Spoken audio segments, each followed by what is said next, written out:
बस क्या छोड़ दूं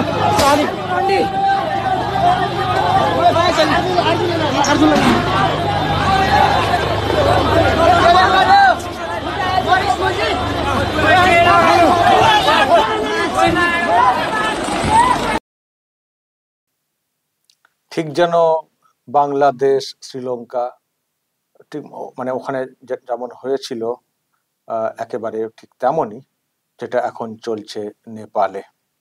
দর্শক দেখতে পাচ্ছেন ওখানকার মানুষ একেবারে ক্ষিপ্ত হয়ে পড়েছেন, রাস্তাতে নেমে পড়েছেন।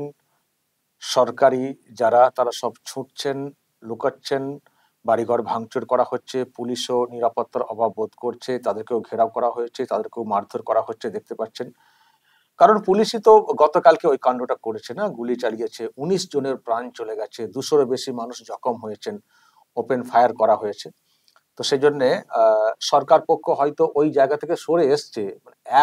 অ্যাপকে নিষিদ্ধ করা হয়েছিল, সেই অ্যাপ নিষিদ্ধ বা বাতিল করার বিরুদ্ধে ক্ষোভ ছিল ছাত্র সমাজের বিশেষ করে। কিন্তু গতকালকে ওই রকম কাণ্ডের পরে সরকার পক্ষ হয়তো পিছু হটেছে। হয়তো বলতে ওরা বলেছে যে ঠিক আছে ওগুলো আর নিষিদ্ধ হবে না, ওগুলো সব চলবে। কিন্তু আর বললে হবে? তার আগে এতগুলো মানুষকে মেরে ফেলা, ছেলেদেরকে মেরে ফেলা, আর কি সেই ক্ষোভকে আটকানো যায়? তো ক্ষোভ আরো তীব্র আকার ধারণ করে। আজকে দেখতে পাচ্ছেন কি সব অবস্থা, এবং ওই দল তাদের সব পতাকা ছিঁড়ে ফেলা, অফিস ভাঙচুর করা, আগুন লাগিয়ে দেওয়া, পার্লামেন্টে ভাঙচুর করা, অগ্নিসংযোগ করা, বাড়িতে, মন্ত্রীর বাড়িতে, এবং লাস্টে যেটা দেখালাম দর্শক, ওখানকার একজনকে বেধড়ক মারধর করা হয়েছে। প্রাক্তন প্রধানমন্ত্রীও ছিলেন, একেবারে তাকেও বেধড়ক মারধর করা হয়েছে। মানে যাকে পারছে শাসকের লোকজনদেরকে মারধর করা, লুটপাট করা, বাড়িঘর থেকে সবকিছু তুলে নিয়ে চলে যাওয়া। যেমন দেখেছেন আপনারা শ্রীলঙ্কা বা বাংলাদেশে, ঠিক একই টাইপের কাণ্ড কিন্তু নেপালেও হচ্ছে। এবং যেটা খবর দর্শক, যারা সব মন্ত্রী ছিলেন অনেকেই তো সব গা ঢাকা দিয়েছেন, পালিয়ে গেছেন।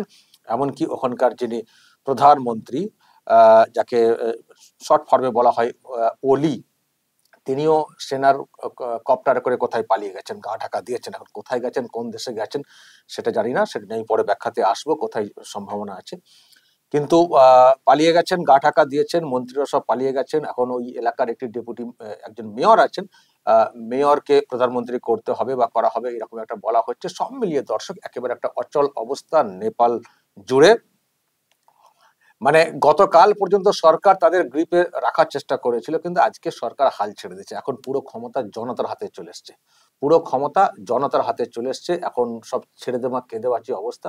মোটামুটি বলতে পারেন ওখানে পালা বদলের অপেক্ষা। মানে দর্শক যা সব দেখছি আর কি, মানে যে ঘটনা এখানে ঘটছে, আবারও বলছি শ্রীলঙ্কাতে যেটা ঘটেছিল, বাংলাদেশে যেটা ঘটেছিল, একই টাইপের পুরো বিষয়টা, একই টাইপের পুরো বিষয়টা। মানে ক্ষমতা দখল করে রাখা, তারপর জনতা মানে একেবারে রাস্তায় নেমে, মানে জনতার নেমে পড়া, তারপর ভাঙচুর, এবং এমন অবস্থা করা যে একেবারে ছেড়ে পালানোর মতো অবস্থা শাসকের, সেটাই আমরা দেখতে পাচ্ছি দর্শক। কিন্তু এইসব দেখে আমি, অনেকেই তো অনেক কথা বলছেন, আমি একজনের বক্তব্য আজকে দেখছিলাম, তিনি কোথায় যাচ্ছিলেন একটা হয়তো রিয়াকশন দিয়েছেন। তিনি হচ্ছেন আমাদের রাজ্যের মুখ্যমন্ত্রী মমতা বন্দ্যোপাধ্যায়। তার কি রিয়াকশন দর্শক আপনাদেরকে একটু শোনাই। তিনি কি বলেছেন এই যে নেপালে যা চলছে সেই প্রসঙ্গে। তারপর আমি একটা কথা বলবো যে বাংলাদেশে এইসব হচ্ছে, নেপালেও এইরকম হচ্ছে, শ্রীলঙ্কাতেও মানে হয়েছে, বাংলাদেশও হয়ে গেছে। কিন্তু এপার বাংলার মানুষ আর কতদিন অপেক্ষা করবেন, আমি সেই প্রশ্ন রাখবো দর্শক। আগে দেখুন মুখ্যমন্ত্রী কি বলেছেন। এই বলার মধ্যে আবার কোনো আতঙ্ক আপনারা দেখতে পাচ্ছেন কিনা একটু দেখুন বা বোঝার চেষ্টা করুন। Country, so I cannot comment about the foreign countries. Is the government of India, they can utter something? I am not. But they are the neighboring country. We love Nepal, we love Sri Lanka, we love Bangladesh, we love all the bordering state and Bhutan bordering country. But now the situation, if government of India tell us anything, then only we can utter some words. Otherwise it is government of India to take care. আমার request থাকবে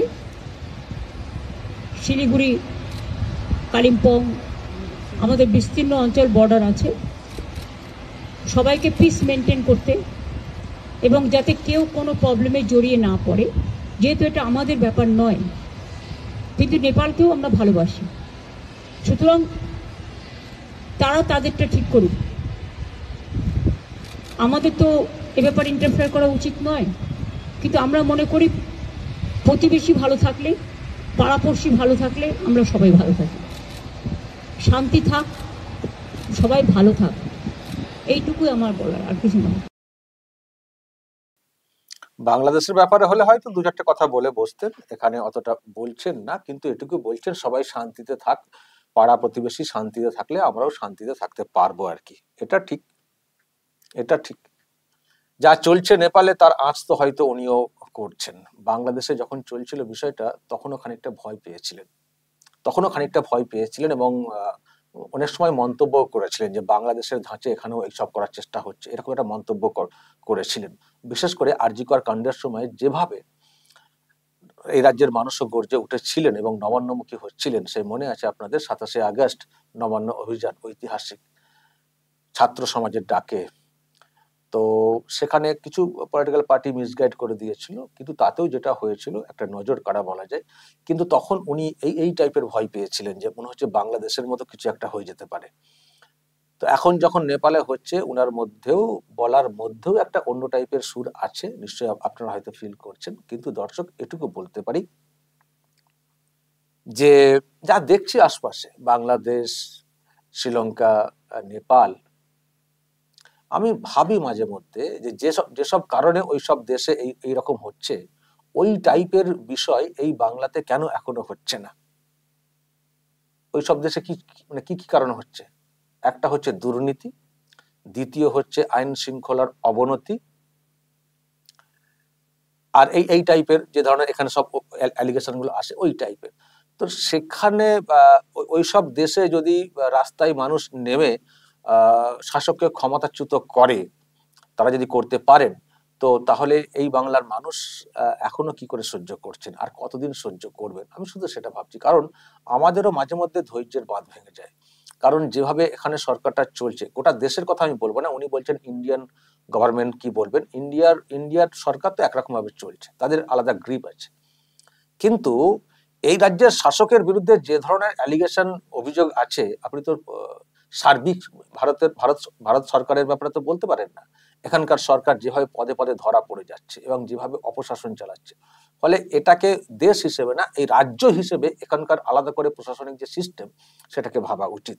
এখানকার মানুষ এতটাই যন্ত্রণার মধ্যে আছেন এবং এতটাই ক্ষোভ মনের মধ্যে রেখেছেন, আমি ভাবি যেটা বলছিলাম যে এখনো তারা কি করে ধৈর্য ধরে বসে আছেন। যখন নবান্ন অভিযান বা এই ধরনের ডাক দেওয়া হয়, কেন তারা এখনো সবাই রাস্তাতে নামেন না, এখনো কিসের অপেক্ষা করছেন? এটা মাঝে মধ্যে আমি ভাবি।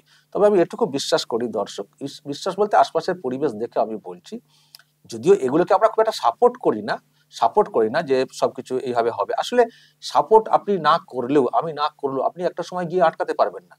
ধরুন এই যে নেপালের বিষয়টা, নেপালে কি হচ্ছিল, দুর্নীতি নিয়ে প্রশ্ন ছিল, তারপরে সেসব নিয়ে চর্চা হচ্ছিল, হঠাৎ করে অ্যাপস বন্ধ করে দেওয়া হলো। অ্যাপসের মাধ্যমে লোকজন তাদের বার্তা শেয়ার করতে পারতেন, তো ফলে এমনিতেই দুর্নীতি নিয়ে ক্ষোভ ছিল, তো সেই ক্ষোভটাতে আরো যেন মানে সেই ঘিয়েতে মানে আগুনে ঘি ঢেলে দেওয়ার মতো বিষয়টা হয়ে গেল। সেই ক্ষোভ ছিল, এবার সোশ্যাল অ্যাপস মিডিয়ার অ্যাপস বন্ধ করার ফলে তারা আরো ক্ষুব্ধ হয়ে পড়লেন, তারা প্রতিবাদ করতে শুরু করলেন, সেই প্রতিবাদীর জায়গাতে আবার গুলি চালানো হলো, সেখান থেকে এরকম একটা অগ্নিকাণ্ডের বিষয়টা হয়ে গেল, এখন এমন হয়ে গেছে নিয়ন্ত্রণের বাইরে চলে গেছে। তো এই যে বিষয়টা, এই ধরনের মানে দুর্নীতি দেখবেন শ্রীলঙ্কাতেও এক শুনেছিলেন এবং বাংলাদেশেও এক টাইপের শুনেছিলেন।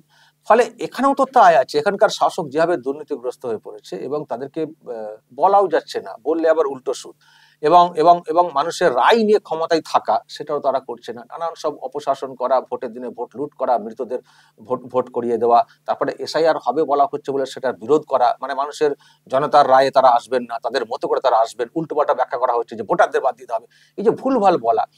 কিন্তু মানুষ তো অনেকে বুঝতে পারছেন না, সোশ্যাল মিডিয়ার যুগ, তারা তো সব বুঝতে পারছেন যে এই শাসক কিরকম দুর্নীতি করছে।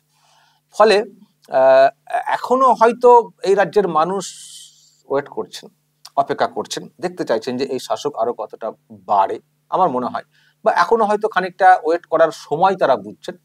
কিন্তু আমি বলতে পারি দর্শক, যা সব আশপাশে দেখছি এবং কারণগুলো যেভাবে দেখতে পাচ্ছি, এই একই কারণে এই রাজ্যেও কিন্তু যে কোনো সময়ে দেখবেন এই রকম পরিস্থিতি তৈরি হবে। আমি চাইবো না এরকম পরিস্থিতি তৈরি হোক, মনের থেকে চাইবো না। আমরা চাই একটা গণতান্ত্রিক সিস্টেম, আশপাশের দেশে যা হচ্ছে হোক, ওখানে সব চরমপন্থা ইত্যাদি ব্যবসা থাকতে পারে, কিন্তু আমাদের দেশ একটা গণতান্ত্রিক দেশ, সবকিছু গণতান্ত্রিক সিস্টেম মেনে পালাবদল ঘটুক, এটা আমি মন থেকে চাইবো। কিন্তু আমি মন থেকে চাইলে তো হবে না, যদি আপনি শাসকের থেকে যদি আপনি মানে নিজে থেকে শুধরে না যান, যদি নিজে থেকে আপনি মানুষের রায় নিয়ে যদি আপনি সিদ্ধান্ত না নেন, যদি মানুষের রায়ের বিরুদ্ধে গিয়ে আপনি ক্ষমতা আঁকড়ে বসে থাকেন, তখন তো একটা সময় আসবে ধৈর্যের বাঁধ ভাঙবে না। তো আমি সেটাই বলছি, আমি একেবারে ডিরেক্টলি বলতে পারি 26 পর্যন্ত বাংলার মানুষ কিন্তু অপেক্ষা করছে যে দেখি কি হয় এবং শাসক কতটা বাড়ে। কিন্তু যদি শাসক আবারও 26-এর ভোটে তো জোর জুলুম করে এসআইআর করতে না দেওয়া এবং ভোটারদের মানে করা, চাপ সৃষ্টি করে তাদের ভোটটা ঠিক মতো জায়গায় না দিতে দেওয়া, মারধর করা, খুন খারাপি করা, তারপর তারা ক্ষমতায় আসবে, আমি বলবো দর্শক, যেসব দেখছেন শ্রীলঙ্কাতে, বাংলাদেশে দেখেছেন বা এখন নেপালে দেখছেন, ওই একই টাইপের ঘটনা এই বাংলাতেও দেখবেন ঘটবে। রুখতে পারবেন না, চাইলেও রুখতে পারবেন না। আমি চাইলেও রুখতে পারবো না। মানুষের ক্ষোভের আগুন যখন না বিরাট আকার ধারণ করে যায়, যখন মানুষ বুঝতে পারেন যে শাসক মানুষের রায় নিয়ে চলতে চায় না, তখন মানুষ শেষ পর্যন্ত রাস্তাতে নামতে বাধ্য হন। তখন দেখবেন মানুষের অনেক প্রাণও চলে গেছে, অনেকেরই প্রাণ চলে গেছে, যেমন নেপালে গেছে, বাংলাদেশেও গেছে, শ্রীলঙ্কাতেও গেছে, মানুষের প্রাণ চলে যাবে, কিন্তু তখন তো দেওয়ালে পিঠ থেকে যাওয়ার মতো অবস্থা না, মানুষ তখন কিছু ভেবে উঠতে পারবে না কি করছি না করছি। তখন দেখবেন ওই যে শুনছেন না, প্রধানমন্ত্রী পালিয়ে গেছেন, অমক তমক লেকচার দিচ্ছেন, তো দেখবেন ওনারও হাল কি হয়। দর্শক বলবেন আপনারা যা সব বললাম, যদি এ নিয়ে আপনাদের কিছু বলার থাকে অবশ্যই বলবেন কমেন্ট বক্সে, এবং নজর রাখবেন আরামবাগ টিভিতে।